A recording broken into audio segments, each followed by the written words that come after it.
Good morning, plus 2 class. Yesterday, we calculated the formula to find out the charge required to do any electrolysis process. And today we'll discuss some numericals based on that concept. The first numerical I have taken, how many coulombs are required to produce 20 gram of calcium from molten calcium chloride? ठीक है, तो here we having electrolyte calcium chloride. Definitely we did its electrolysis and after electrolysis will obtain calcium. ठीक है, हमें calcium मिलेगा ही मिलेगा. ठीक है, बिकॉज कैल्शियम क्लोराइड को जब हम लेंगे इलेक्ट्रोलिसिस प्रोसेस करेंगे तो कैल्शियम क्लोराइड जो है कैल्शियम आयन और 2Cl नेगेटिव आयन में जो है पहले क्या हो जाएगा, ब्रेक हो जाएगा. उसके बाद कैल्शियम 2 पॉजिटिव जो है during electrolysis process will gain 2 electron depending upon the charge और वो हो जाएगा डिपॉजिट. तो ये मैंने सिंपल लिख ली है इसकी स्टैंडर्ड इक्वेशन. ठीक है, तो definitely when will take molten calcium chloride definitely मुझे जो है कैल्शियम वहाँ पे डिपॉजिट होगा ही होगा. ठीक है, अब हमें कहा गया है कि मुझे अगर 20 ग्राम कैल्शियम वहाँ पे डिपॉजिट करवाना है तब मुझे कितना चार्ज रिक्वायर्ड है. ठीक है, हाँ ये हमें नहीं पता है, लेकिन हमने फैराडे इक्वेशन जो फैराडे हमारे पास फॉर्मूला है उसके अकॉर्डिंग हमें जो स्टैंडर्ड पता होता है वो 1 मोल के फॉर्म में हम लेके चलते हैं. ठीक है, तो डेफिनेटली अगर मुझे ना इस कैल्शियम का 1 मोल जो है डिपॉजिट करवाना है. ठीक है, अच्छा पहले 1 एटम लेते हैं. अगर 1 एटम कराना होगा तो कितने इलेक्ट्रॉन चाहिए, 2 इलेक्ट्रॉन्स. तो चार्ज कितना होता है, 2 इंटू 1.6 10⁻⁻19. ठीक है, लेकिन हम स्टैंडर्ड कितना लेते हैं, 1 मोल. डेफिनेटली अगर मुझे 1 मोल जो है कैल्शियम का वो डिपॉजिट करवाना है तो how much charge is required, जो हमें पता है by the Faraday's formula n into F charge is required.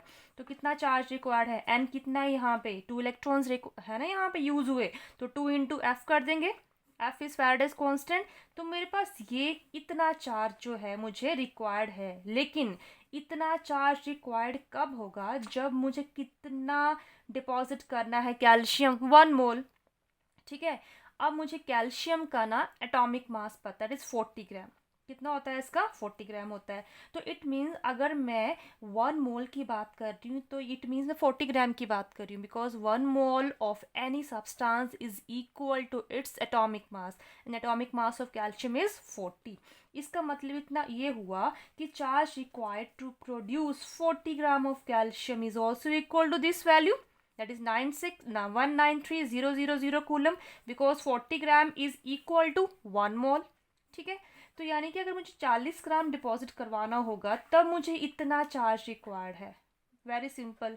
लेकिन एक्चुअली में कितना ग्राम मुझे डिपॉजिट करवाना है, 20 ग्राम. तो बड़ा सिंपल हो गया, अगर 40 के लिए इतना है तो 20 ग्राम के लिए कितना होगा, 19300 अपॉन 40 कर देंगे, इंटू क्या हो जाएगा, 20. तो ये मेरे पास आ जाएगा charge required to deposit 20 gram of calcium.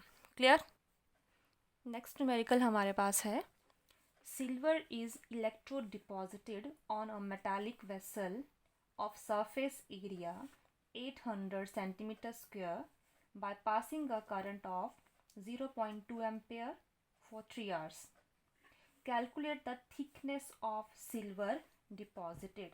ठीक है, अच्छा इस न्यूमेरिकल में क्या हमने क्या पढ़ा अभी, कि सिल्वर जो है ना कोई मेटल है कोई. ठीक है, उसकी वेसल है, it is a metallic vessel है कोई भी, और उसके ऊपर हमने सिल्वर की इलेक्ट्रोप्लेटिंग की है by the process of electrolysis. ठीक है, क्लियर है ना. सिल्वर इज इलेक्ट्रो डिपॉजिटेड, यानी कि सिल्वर इसके ऊपर डिपॉजिट हो गया है कोई मेटल के ऊपर, electro by the process of electrolysis वो वहाँ पे क्या हो चुका है, डिपॉजिट हो चुका है किसी वेसल के ऊपर. हमने क्या किया, उसको डिपॉजिट किया by using the process of electrolysis.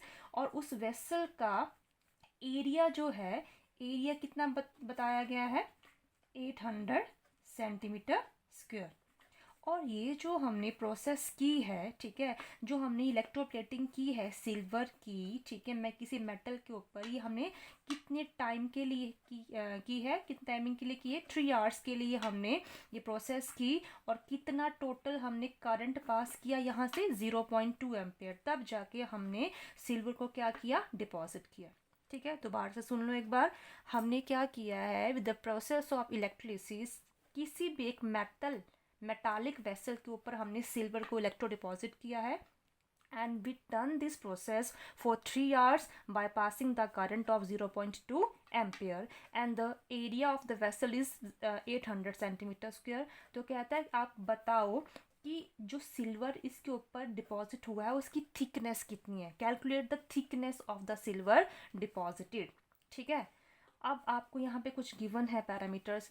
Density of silver given है और atomic mass of silver is also given to you. ठीक है, आपने क्या निकालनी है, थिकनेस. अच्छा, थिकनेस क्या है, डायमेंशन है ना, एक डायमेंशन ही है, एक सिंपली ब्रेड्थ ले लेते हैं इसको. ठीक है, तो यानी कि आपने सिंपल क्या निकालनी है, इसकी ब्रेड्थ निकालनी है.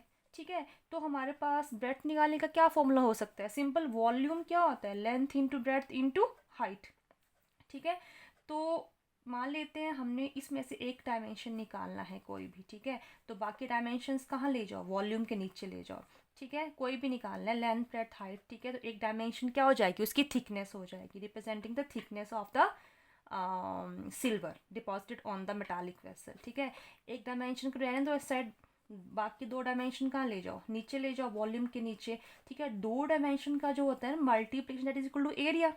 लेते हैं ना हम, दो डायमेंशंस को अगर मल्टीप्लाई करते हैं तो क्या होता है, is equal to area, length into breadth क्या हो जाएगा, एरिया हो जाएगा. ठीक है, तो हाइट हमारे पास जो एक डायमेंशन रह गया, थिकनेस बोल देंगे उसको, हम क्या बोल देंगे, थिकनेस बोल देंगे. ठीक है ना, तीन डायमेंशन होते हैं, लेंथ ब्रेड्थ और हाइट. एक डायमेंशन को हम क्या मान के चल रहे हैं, थिकनेस मान के चल रहे हैं, और बाकी के दो डायमेंशंस को हम वॉल्यूम के नीचे लेके आगे, वो बन गया उसका area, length into breadth area बन गया.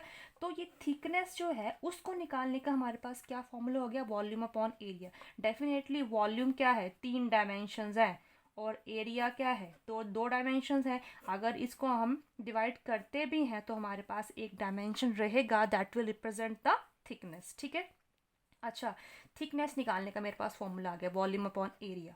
अब देखो इसमें वॉल्यूम तो मेरे पास है नहीं, अगर आपने थिकनेस निकालनी है, मेरे पास तीन पैरामीटर्स हैं, तो तीन में से एक निकालना है, तो बाकी दो पैरामीटर्स की वैल्यूज़ मेरे पास होनी चाहिए, लेकिन यहाँ पे उसकी वैल्यूज़ नहीं है. यहाँ पे वॉल्यूम नहीं पता कितना है, लेकिन हमारे पास एक पैरामीटर है area, that is equal to 800 centimetre square. ठीक है, अब हमारा नेक्स्ट काम क्या रहेगा, मुझे थिकनेस निकालने, मुझे क्या निकालना पड़ेगा, पहले वॉल्यूम निकालना पड़ेगा, और मैं इस फॉर्मूले में पुट कर दूंगी, आराम से मेरे पास क्या आ जाएगी, थिकनेस ऑफ सिल्वर. वॉल्यूम निकालने का फॉर्मूला क्या होता है बच्चे, डेंसिटी, पता ना क्या होता है density, that is mass per unit volume. ठीक है, अब देखो लेकिन यहाँ पे फिर हमारे पास क्वेश्चन आ जाता है कि वॉल्यूम, ठीक है, वॉल्यूम क्या हो जाएगा, यहाँ से वॉल्यूम बन जाएगा mass upon density, this is symbol of density. अब वॉल्यूम निकालना है तो मुझे दोनों की वैल्यूज चाहिए, डेंसिटी की वैल्यू भी और मास की भी वैल्यू चाहिए. ठीक है, क्लियर.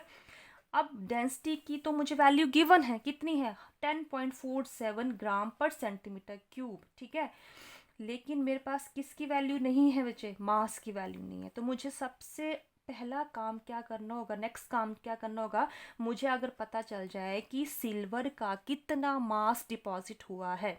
देखो इसमें थिकनेस अलग चीज़ है और मास अलग चीज़ है. ठीक है, थिकनेस क्या एक डायमेंशन है, मास क्या है, totally content present in that matter. ठीक है, तो मुझे मास निकालना है, तो हम क्या करते हैं, पहले मास निकाल लेते हैं, उसको इस फॉर्मूले में पुट करेंगे, हमारे पास क्या आ जाएगा, वॉल्यूम आ जाएगा. और वॉल्यूम को कहाँ पुट कर दोगे आप, इस वाले फॉर्मूले में, हमारे पास क्या आ जाएगी, थिकनेस आ जाएगी. क्लियर.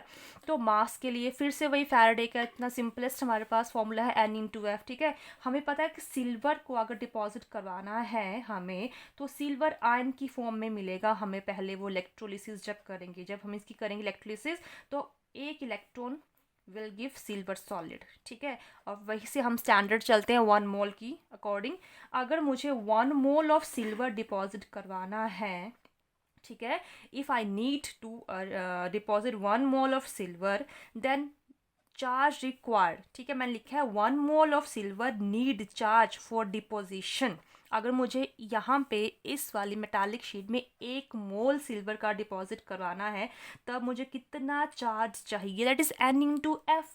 पढ़ा ना आपने N/F, और N यहाँ पे क्या ले लोगे आप, 1, because 1 electron is involve and F मेरे पास क्या है 96500 कूलम। यानी कि सिंपलेस्ट मुझे अगर 1 मोल डिपॉजिट करवाना है तो मुझे 96500 कूलम चार्ज इज रिक्वायर्ड। ठीक है, और 1 मोल जो है उसका मास कितना होता है, दैट इज इक्वल, वो भी गिवन है मुझे 108 ग्राम। ठीक है, तो मैंने वही लिखा है दोबारा से। ठीक है, it means 96500 charge will deposit silver equal to कितना 108 ग्राम। घुमा के लिख दिया मैंने, बिकॉज मुझे निकालना क्या है, मास को निकालना है। तो मैंने मास की स्टेटमेंट कहाँ लिखी है, राइट हैंड साइड में। ठीक है, तो यानी कि अगर मेरे पास इतना चार्ज होता तो कितना यहाँ पे सिल्वर डिपॉजिट होता बच्चे, 108 gram, that is equal to mass of 1 mole of silver. ठीक है, लेकिन इतना अगर चार्ज मैं सप्लाई करती तब जाके मेरे पास डिपॉजिट होता है इतना ज़्यादा मास, लेकिन मैंने इतना चार्ज सप्लाई नहीं किया है। तो कितना चार्ज सप्लाई किया मैंने, ठीक है, तो मुझे पता नहीं है। What is charge, that is equal to Q. तो Q तो यहाँ पे गिवन ही नहीं है, लेकिन मेरे पास Q को निकालने का फॉर्मूला है। Q क्या होता है, I इंटू टी। पढ़ा आपने Q I इंटू टी। तो I क्या है, करंट है, T क्या है, टाइम। अगर आपके पास इन दोनों की वैल्यूज़ है तो क्या आप चार्ज निकाल सकते हो जितना हमने सप्लाई किया है चार्ज। बड़ा सिंपल है, I 0.2 एम्पियर, टाइम जो हम सेकंड में लेते हैं। ठीक है, तो यहाँ पे 3 आवर्स ही है, तो टाइम 3 इंटू क्या करेंगे चेंज सेकंड में, तो 60 इंटू 60 करेंगे। तो इसको मल्टीप्लाई करके आपका आंसर आता है 2160 कूलम। यानी कि एक्चुअली में ड्यूरिंग दिस प्रोसेस आपने कितना चार्ज सप्लाई किया है, आपने चार्ज सप्लाई किया है इक्वल टू 160 कूलम। ठीक है, तो बड़ा सिंपल है। स्टैंडर्ड हमने पढ़ा कि अगर मैं इतना चार्ज सप्लाई करती तब मेरे पास 108 ग्राम सिल्वर क्या होता, डिपॉजिट। लेकिन एक्चुअली में मैंने इतना चार्ज सप्लाई किया है। ठीक है, again by using mathematics use unitary method, या अगर इतने में इतना ग्राम है तो इतने में कितना ग्राम होगा, तो सिंपल, अगर इतने कूलम में इतना मास डिपॉजिट होता है तो 2160 अगर इतना कूलम में देती हूँ तो वो कितना मास डिपॉजिट करेगा, 108। ठीक है, न्यूमरेटर में नीचे क्या आएगा, डोमिनेटर 96500 इंटू ऊपर क्या करेंगे मल्टीप्लाई 2160 कूलम। तो ये मेरे पास आएगा 2.41 ग्राम। तो ये क्या चीज़ आ गया, mass. This is a value of mass, यानी कि ड्यूरिंग दिस प्रोसेस मेरे पास सिल्वर का 2.41 ग्राम क्या हुआ, यहाँ पे मास डिपॉजिट हुआ है। ठीक है, मेरे पास मास आ गया। अब देखो इन सभी में मेरे पास इसकी वैल्यू आ गई मास की। ठीक है, अब मेरे पास मास की वैल्यू आ गई, मेरे पास डेंसिटी है, मेरे पास क्या निकल जाएगा, बड़े सिंपली वॉल्यूम। वही किया है मैंने आगे। वॉल्यूम क्या हो जाएगा, मास अपॉन डेंसिटी। मास की वैल्यू मैंने निकाली अभी, डेंसिटी मुझे गिवन थी 10.47, तो ये आपको ना कैलकुलेट करके आंसर आएगा 0.2307। ये मेरे पास वॉल्यूम आया है। ठीक है, अब आप आसानी से क्या निकाल सकते हो, इसकी थिकनेस। थिकनेस का फॉर्मूला क्या बताया मैंने, वॉल्यूम अपॉन एरिया। वॉल्यूम अभी निकाला हमने यहाँ से, और एरिया मुझे गिवन था 800 सेंटीमीटर स्क्वायर। तो इनको बस आपने कुछ नहीं किया, इनको पुट कर दिया, आपके पास सॉल्व करने के बाद ये आता है आंसर 0.000288। और साइंटिफिक नोटेशन में अगर आप लिखोगे, ठीक है, कोशिश करनी है आपने जब भी न्यूमेरिकल सॉल्व करो, जो आंसर आना चाहिए वो आना चाहिए in the form of scientific notations.